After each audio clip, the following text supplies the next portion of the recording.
Well, welcome back. I want to start off with something that doesn't sound very smart to me, and then segue into something that is not only not smart, it's very dangerous. The first one is something I found in the Chicago Tribune a couple of weeks ago and haven't had the time to really bring it to your attention. The Pentagon's pricey push to green. Well, it seems as though our aircraft carriers and such are using what they call biofuel. You know, those things that we're trying to put into our cars. Well, it seems as though the Navy is doing this now in the name of being green. And it's only costing them $26 a gallon. 10 times more than using the type of fuel that they normally would use. All of this in the name of the environment, of course. $26 a gallon. It sort of reminds you of the high-priced hammers and toilet seats that we used to have in some of the military contracts, doesn't it? But this one's ongoing and constantly drains the budget of the citizens of the United States.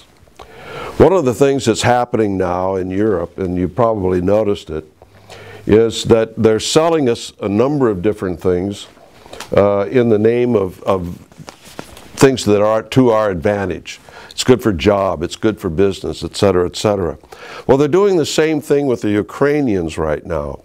See, the president of the Ukraine, now this is the former part of the Soviet Union, has tried to do one of two things. Either get closer to Russia or closer to the European Union. Well, the new president, or the president of the Ukraine, promised the citizens that he would sign a treaty with the European Union to become part of the European Union. And apparently the citizens thought that might be a good idea because after all, they don't want to become part of that big nasty Russia anymore like they were before. So they have two choices. You either become part of the Soviet of Russia or you become part of the Soviet of Western Europe. Now, hang on, I'll explain myself a little bit in a minute. They are actually stampeding the people into slavery and they don't seem to know it. In my new book, which will be released in about a month, and it's called International Merger by Foreign Entanglements. Let me read you one quote that I have in here that kind of explains where I'm going. We're talking about, well, I'll just read it. In a speech he delivered in England in 2000, unrepentant former Soviet dictator Mikhail Gorbachev referred to the European Union as, quote, the new European Soviet, unquote.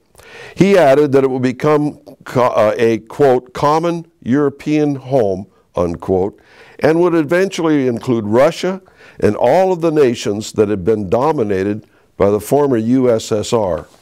So we see that the former dictator, who everybody now thinks is this benevolent guy for the environmental movement, is calling the European Union the European Soviet.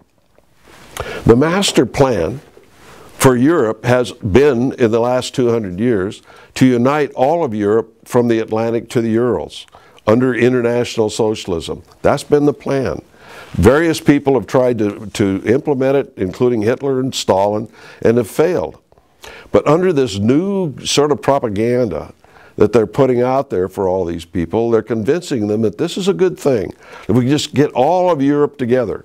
They forget power corrupts, and absolute power corrupts absolutely. That kind of power base in and of itself will become corrupt.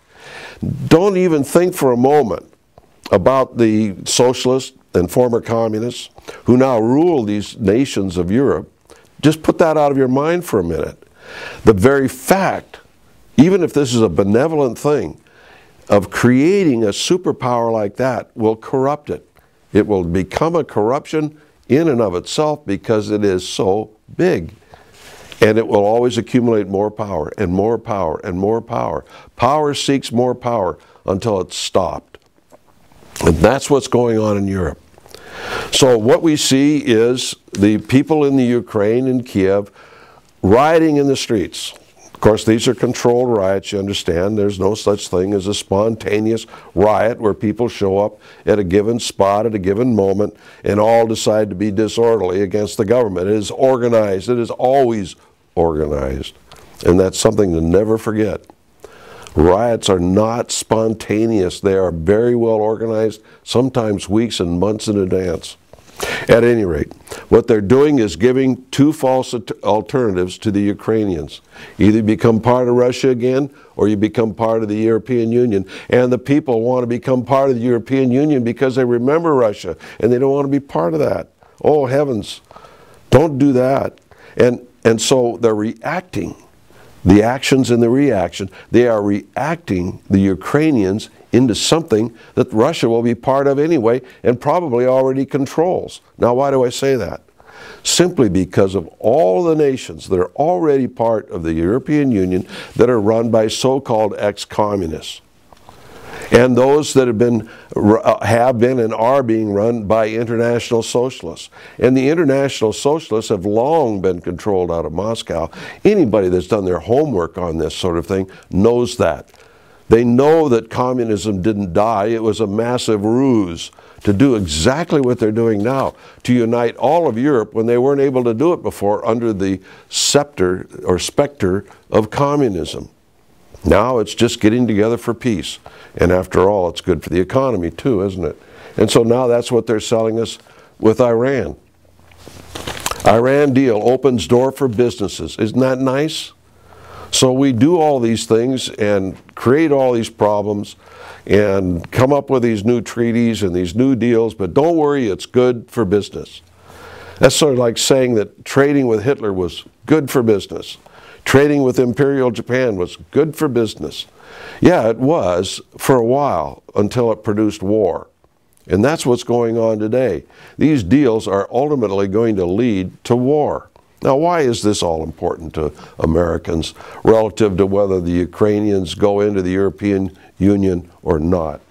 That's the purpose of this book and the purpose of the campaign that John Birch Society is putting together to stop these treaties, particularly the one with the Transatlantic Trade and Investment Partnership, which will make us part of the European Union, where we will join in with them as only one vote in a massive international socialist institution known as the European Union. And it's sold to the American people as something good for the economy.